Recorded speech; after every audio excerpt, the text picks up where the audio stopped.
Muy buenas tardes, compañeras y compañeros de los medios de comunicación. Agradezco a mis compañeras senadoras el acompañamiento que me brindan este día. Justamente en el mes de abril, este mes de abril, cumplimos 100 años de que en nuestro país se decretó el 30 de abril como Día del Niño. Y la verdad es que es un tema del que poco se habla y menos en este cierre. Ya hoy es nuestra última sesión ordinaria. Sin embargo, es un tema para la reflexión.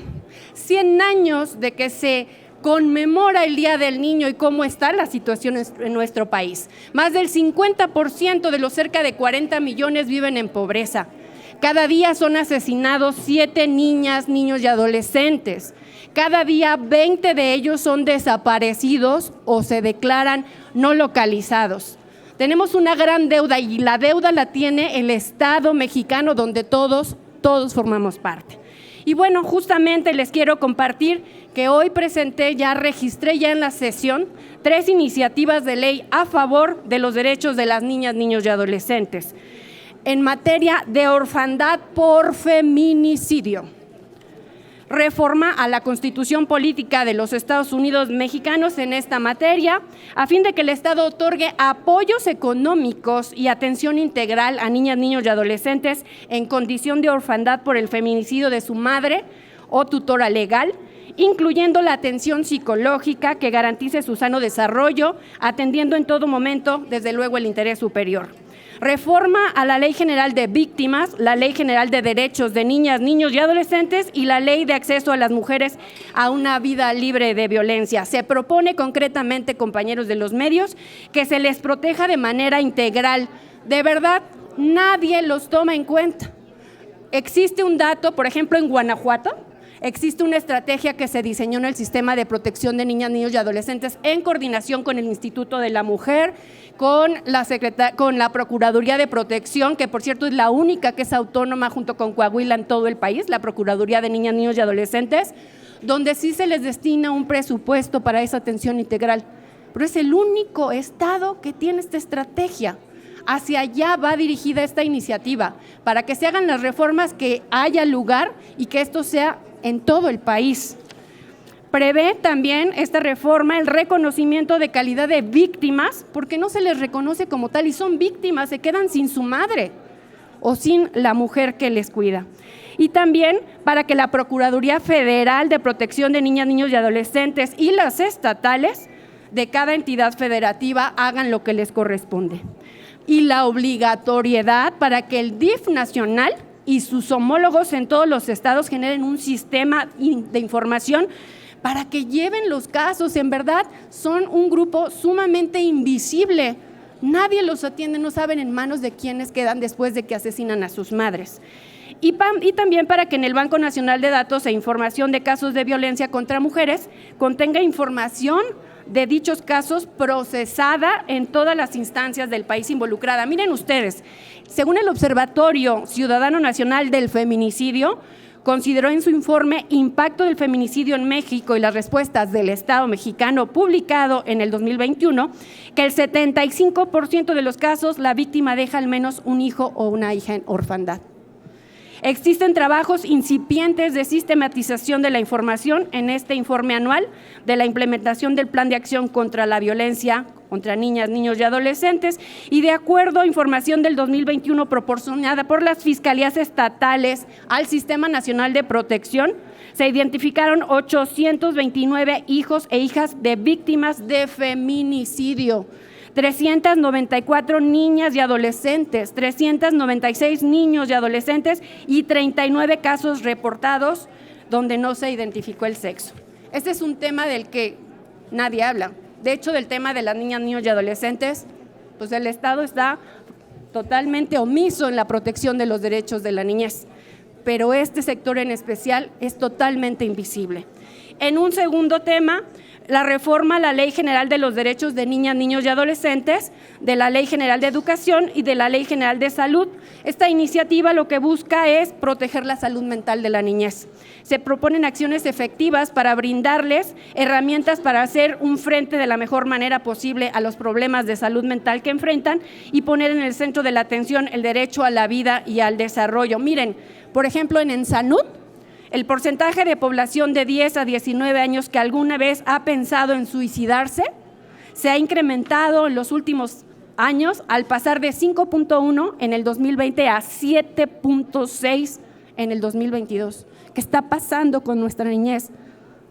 La población más afectada son las niñas y mujeres adolescentes. En el año 22, el porcentaje en este grupo poblacional fue del doble que el de los niños y adolescentes.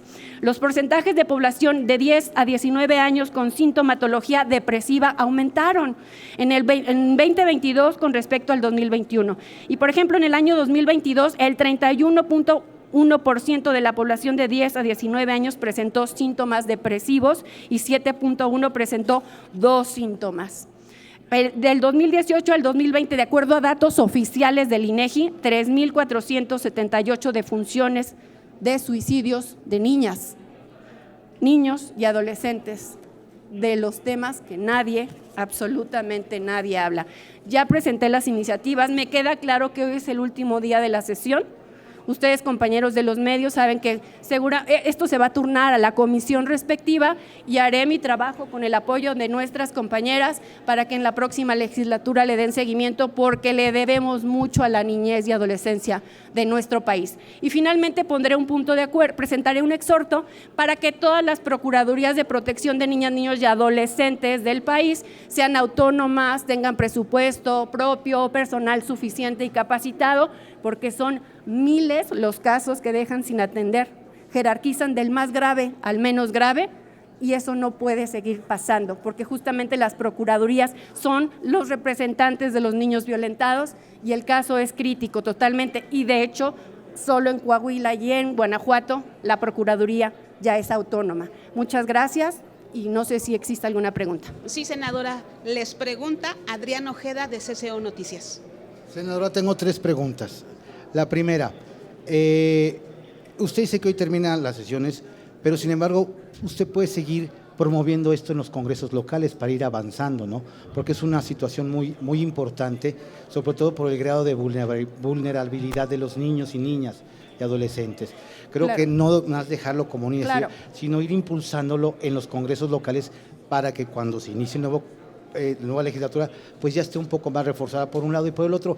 ¿Qué se dice de la vulnerabilidad de los niños migrantes y de los niños y niñas con cáncer que también han sido abandonados por parte del gobierno federal? Porque sabemos que hay gobiernos estatales que, aunque sean de Morena, sí los están apoyando. Que a ese respecto, ¿cómo viene también su iniciativa o su propuesta? Sí, muchas gracias. Mira, justamente yo soy senadora suplente, pertenezco a la Comisión de Niñez y de Justicia, sin embargo, soy una infiltrada del CIPINA aquí, la verdad. Yo fui secretaria ejecutiva de CIPINA en el estado de Aguascalientes y ahorita tengo licencia sin goce de sueldo en el estado de Guanajuato. Es un tema que me compromete y además todos somos parte del sistema, incluso ustedes los medios de comunicación, los 3 poderes, la sociedad civil, la academia. Tenemos una ley general de protección magnífica, pero que no se cumplen los hechos. Por eso hay tanta vulnerabilidad. Y quien entró al CIPINA ya no lo deja nunca, porque es un estilo de vida, es una manera de ver con unos lentes distintos las necesidades de la niñez. Y sí, esto es una lucha que inicia y ya no acaba, porque las necesidades son enormes. Estoy hablando de los grupos más vulnerables dentro de la niñez, pero la verdad es que nuestro país hoy en día tiene una niñez y adolescencia absolutamente sola, de adultos muy ocupados, en casa, con ausencias de políticas públicas efectivas para atender a las familias y que realmente sea el hogar donde mejor se proteja a las niñas, niños y adolescentes. Y esto no pasa, lo que hacemos es criminalizar a las familias y señalarlas como, bueno, es que así los educan sus padres. Pero el tema no es ese, el tema es que el Estado mexicano ha reprobado. En la ley sí dice que tenemos que acercarles políticas públicas integrales y crianza positiva y amorosa para desnormalizar la violencia y no lo hacemos. Eso por un lado. Y con respecto al tema de niñas, niños y adolescentes migrantes y de cáncer, digo, bueno, México no está garantizando el interés superior de la niñez. Quitó las escuelas de tiempo completo, donde muchos niños de situación de pobreza ahí se alimentaban al menos un día, o al menos 1 o 2 veces al día. Quitó las guarderías, que es un derecho de los niños. Quitó los medicamentos para las niñas, niños y adolescentes con cáncer, entre muchas otras cosas, ¿no? Es más, pues el presidente nunca se presentó en el sistema y él es el presidente nacional de CIPINA, ¿no? ¿Y qué tenemos? Iniciativas para debilitar al sistema, aunque este tiene un reconocimiento a nivel internacional, y lo que quieren es pasarlo a el DIF como una unidad administrativa, y eso sería terrible para el país y pasos atrás. No sé si alguna de mis compañeras quiera acompañarme. ¿No? ¿Alguna otra pregunta? Sí, nada más una duda. Se ha hablado algo muy importante, que los niños, pese a que tengan padre y madre, no están siendo atendidos como... Y hay un ejemplo muy trágico que pasó con 2 niños de 13 años. Un niño que agredió a su compañera porque ya no quiso ser su novia y la mandó al hospital. Y el niño quedó libre cuando dio 15 cuchillazos en la cabeza.